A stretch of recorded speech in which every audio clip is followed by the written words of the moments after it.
All right, we have another chapter in our Coin 6 investigation that we first told you about last night. We revealed the Washington County auditor has been the focus of 2 investigations into how he's treated his employees. And Coin 6 has also learned that John Hutzler is accused of misrepresenting himself to voters. Our Coin 6 investigator Dan Tilken is here with part 2 as he looks into the auditor's actions. Dan, what's this about? So folks who may not have seen it last night, I want to remind that last night we told you 5 of 7 employees of Hutzler's had, since he was elected in 2010, accused him of mistreatment.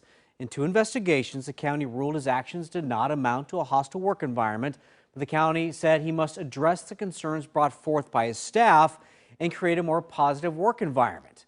Well, tonight, we're examining claims he's made in the official voters pamphlet and on his website. We are your eyes and ears in county government. John Hutzler is trying to win his 4th consecutive election as auditor. His office evaluates whether Washington County programs are run efficiently and effectively. This year, Hutzler is running against one of his own employees, Christine Adams Wanberg. She is one of 3 current employees who began accusing Hutzler of mistreatment in 2019 after Hutzler's 2 previous employees did the same thing and were transferred out of Hutzler's office. In the official voters pamphlet, you will see Hutzler submitted 2 statements of support. One says, John Hutzler is the clear choice to remain Washington County Auditor. It's attributed to the Beaverton Valley Times. The other says Hutzler is an asset to Washington County. It's attributed to the Hillsborough Tribune, which is actually called the Hillsborough News-Times. You will see Hutzler had the same statements on his website. Coin 6 traced the 2 quotes to this single letter published by both papers, but the letter wasn't written by either paper. Hey, Eric, it's Dan Tilken with Coin TV. I called the man who wrote the letter to the editor. So you don't work for the Beaverton Valley Times or the Hillsborough Tribune? He told me he's a supporter of Hutzler's policies. Did John Hutzler ask you to write that letter? He told me the answer is yes, and agreed the voters pamphlet is misleading.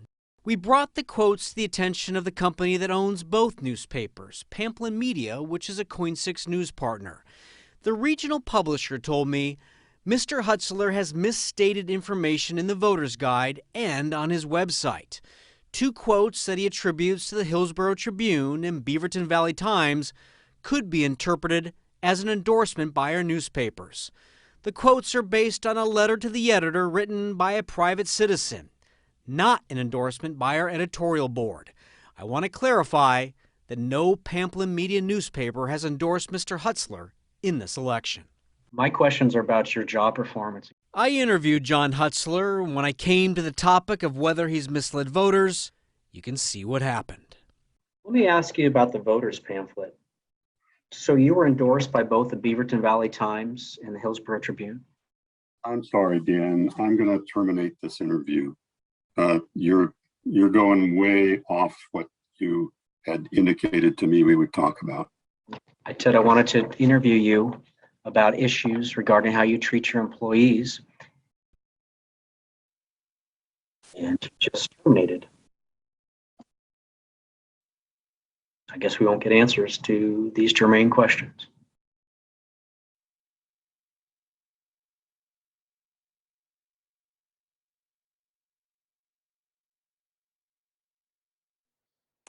So after I asked Hutzler about the 2 statements attributed to the newspapers, his website was changed. The statements are still there, but the attribution to the newspapers has been removed. It's been 8 days since I interviewed Hutzler. Last night, he emailed me an explanation, writing in part, the instructions for including quotes in the voters pamphlet require only that the name and date of the publication in which the statement appeared be provided. I regret that by following those detailed instructions, I created the impression that Pamplin was endorsing me. Those statements are still in the voters pamphlet, which has already been mailed to homes across Washington County. You can read his full statement and explanation right now at coin.com.